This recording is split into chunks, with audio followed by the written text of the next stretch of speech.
So I'm currently working through this book by Charles Spurgeon called Lectures to My Students. It's published by Banner of Truth. It's a really nice hardback book. But on page 84, I was reading it and I was convicted by what Spurgeon says here.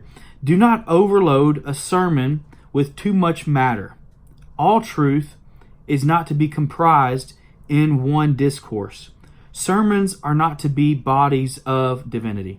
And when I read that, I was really convicted because I've looked and thought about some of my preaching in the past that I've done, and I feel like sometimes I try to overload my sermons with maybe things that should be kept in the weeds. And maybe sometimes I don't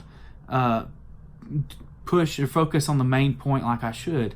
And so reading that just really convicted me of we shouldn't be trying to overload our sermons. And so that's just one thing going forward from reading this book I want to try to apply just to my preaching is just continue to focus on the main point and let the main point of the text drive your sermon.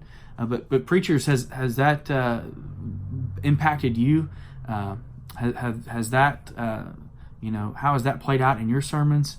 And then church members, Christians, other Christians, can you be praying for your pastor's clarity and in his sermons, just that he remains focused on the text and that he doesn't get driven to and fro from various things that may come about, and he just focuses on what the text is saying and not go to the weeds of other things, of other topics. So I hope this video is encouraging to you, and if you want to get a copy of this book, you can go to I think Banner Truth, Westminster WTS Books has this, Lifeway should have this too, lifeway.com.